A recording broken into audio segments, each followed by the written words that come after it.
की आजच्या घडीला ऑफिसमध्ये काम करताना भरपूर लोक सँडविच खातात, बर्गर खातात, बाहेरचे पदार्थ खातात किंवा आणि शुक्राणूंचं प्रमाण डे बाय डे आपल्या वीर्यामध्ये आज पुरुष मंदताचं प्रमाण खूप वाढलेलं आहे.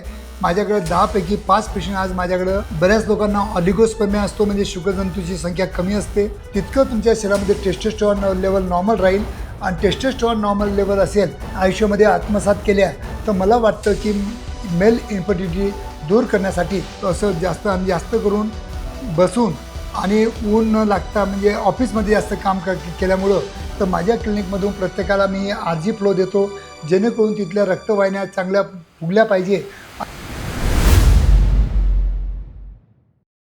नमस्कार मित्रांनो, आजच्या धावपळीच्या जीवनामध्ये भागदौडीमध्ये आपण आपल्या शरीराकडे अजिबात लक्ष देत नाही आणि ते आपल्या शरीराची काळजी घेत नाही, प्रॉपर बॅलन्स डाईट घेत नाही किंवा प्रॉपर एक्सरसाइज करत नाही आणि ओव्हरवर्क काम करतो. आणि त्याच्यामुळं आज आपल्या समाजामध्ये इनफर्टिलिटी म्हणजे पुरुष वंध्यत्व हा जो माझा विषय आहे, मेल इनफर्टिलिटी, याचं प्रमाण खूप वाढलेलं आहे. शुक्राणूंचं प्रमाण डे बाय डे आपल्या वीर्यामध्ये कमी होत चाललेलं आहे. तर त्यासाठी आपण काय उपचार घेऊ शकता त्या विषयावर आज मी थोडक्यात तुम्हाला या व्हिडिओद्वारा माहिती द्यायचा एक प्रयत्न करीत आहे. मित्रांनो, मी आहे doctor Umesh. As a clinical sexologist गेल्या 40 वर्षापासून सातत्याने तुम्हाला मी सेक्स एज्युकेशन द्यायचा प्रयत्न करीत आहे. खरोखर प्रामाणिकपणे आणि खूप मेहनतीनं मी तुमच्यासाठी व्हिडिओ बनवित असतो. खरोखर माझे मराठी व्हिडिओ तुम्हाला आवडत असतील, तुम्ही पण प्रामाणिकपणे आणि हिमतीने जास्तीत जास्त लोकांनी सबस्क्राईब करा आणि जास्तीत जास्त आपल्या मराठी बांधवांना शेअर पण करा. तर मित्रांनो, आजचा जो आपला विषय आहे की मेल फर्टिलिटी म्हणजे पुरुष वंध्यत्व. आज पुरुष वंध्यत्वाचं प्रमाण खूप वाढलेलं आहे. माझ्याकडे 10पैकी 5 पेशंट आज माझ्याकडं पुरुष वंध्यत्वाचे येतात.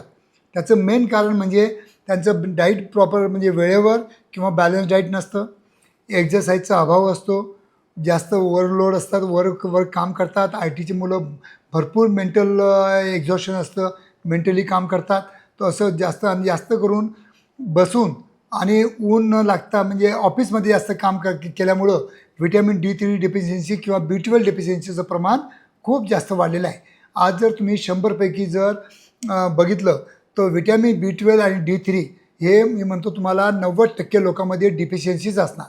आणि त्यासाठी तुम्ही नक्कीच B12 आणि व्हिटॅमिन D3च्या सॅचेट आणि गोळ्या असतात त्या त्याचं जर सेवन केलं तर नक्कीच ही समस्या दूर होण्यासाठी नक्कीच आपल्याला मदत मिळते. तर मित्रांनो, बऱ्याच लोकांना ऑलिगोस्पर्मिया असतो, म्हणजे शुक्रजंतूची संख्या कमी असते. बऱ्याच लोकांना ॲझोस्पर्मिया असतो, म्हणजे शुक्रजंतू अजिबात नसतात, म्हणून त्यांना मूलबाळ होत नाही. बऱ्याच लोकांची जे हालचाल असते, मोटिलिटी ज्याला आपण म्हणतो स्पर्मची, ती मोटिलिटी कमी असते, त्याला मी ॲस्थेनोस्पर्मिया म्हणतो. आणि त्याच्यामुळं काय होतं की आपल्याला इनफर्टिलिटीचे प्रॉब्लेम येतात. आता इनफर्टिलिटीचे प्रॉब्लेम असतात म्हणजे काय असतं की स्पर्मॅटोजेनेसिस आपण कसं इम्प्रूव्ह करू शकतो त्याच्या बेसिसवर आपण ट्रीटमेंट द्यायचा प्रयत्न करतो. केव्हा केव्हा ते हार्मोनल असतं तर आम्हाला हार्मोनल इंजेक्शन द्यावं लागतात. केव्हा काही न्यूट्रियन्स डेफिशियन्सी असते, जसं व्हिटॅमिन D3 आहे, B12 आहे, झिंक आहे, B1, B6, B12 आहे, या सगळे मॅग्नेशियम आहे, हे सगळे आपल्या स्पर्मॅटोजेनेसिसला खूप महत्त्वाचे घटक असतात. ते घटक आम्ही देतो. त्यानंतर तिकडचा रक्तपुरवठा कमी असेल तर माझ्या क्लिनिकमधून प्रत्येकाला मी आरजी फ्लो देतो, जेणेकरून तिथल्या रक्तवाहिन्या चांगल्या फुगल्या पाहिजे आणि आपल्या टेस्टिसला रक्तपुरवठा चांगला वाढल्यामुळं स्पर्मॅटोजेनेसिस फास्ट करण्यासाठी नक्कीच हे आरजी फ्लो औषध जे सॅचे असतं हे नक्कीच आपल्याला मदत करतं. याच्यामध्ये B12 पण आहे आणि झिंक पण आहे. तर स्पर्म प्रोडक्शनसाठी सगळ्यात चांगलं माझ्या क्लिनिकमध्ये औषध असेल तर दॅट इज द L-आर्जिनिन with zinc and B12, that is the RG flow. या आरजी फ्लोचं कमीत कमी तुम्हाला 6 महिने ते 1 वर्ष ट्रीटमेंट घ्यावं लागतं, जेणेकरून तुमचं स्पर्मॅटोजेनेसिस वाढवून आपलं जे स्पर्म काउंट आहे ते नॉर्मल करण्यासाठी आपल्याला नक्कीच आरजी फ्लो हेल्प करतो. तर मित्रांनो, याच्यानंतर राहिलं आता नैसर्गिक. तर तुम्हाला घरच्या घरी एक्सरसाइज करणं गरजेचं असतं, कारण की जितकं चांगलं तुम्ही स्ट्रेंथ एक्सरसाइज केलं तितकं तुमच्या शरीरामध्ये टेस्टोस्टेरॉन लेवल नॉर्मल राहील आणि टेस्टोस्टेरॉन नॉर्मल लेवल असेल तर नक्कीच तुमचं स्पर्मॅटोजेनेसिस पण नॉर्मल राहील. दुसरी गोष्ट, बॅलन्स डाईट. आता बॅलन्स डाईट म्हणजे काय आहे की आजच्या घडीला ऑफिसमध्ये काम करताना भरपूर लोक सँडविच खातात, बर्गर खातात, बाहेरचे पदार्थ खातात किंवा काही मॅकडॉनल्डचे पदार्थ खातात किंवा KFCचे पदार्थ खातात. ते काय असतात त्याच्यामुळे काय असतात की त्याच्यामुळे जंक फूड असल्यामुळं किंवा काही कोल्ड्रिंक घेतल्यामुळं नक्कीच आपल्या स्पर्मॅटोजेनेसिसला स्लो करतात आणि त्याच्यामुळं आजच्या स्थितीमध्ये स्पर्मॅटोजेनेसिस स्लो झाल्यामुळं ऑलिगोस्पर्मिया आणि ॲझोस्पर्मियाचं प्रमाण खूप जास्त वाढलेलं आहे. तुम्ही जंक फूड अवॉइड करा, कॉफी जास्त ओव्हरडोजमध्ये अवॉइड करा आणि जास्तीत जास्त नैसर्गिक जसं तुम्ही ताक पिऊ शकता, फ्रूट ज्यूस पिऊ शकता, तुम्हाला दुपारी जर भूक लागली तर तुम्ही स्प्राउट खाऊ शकता.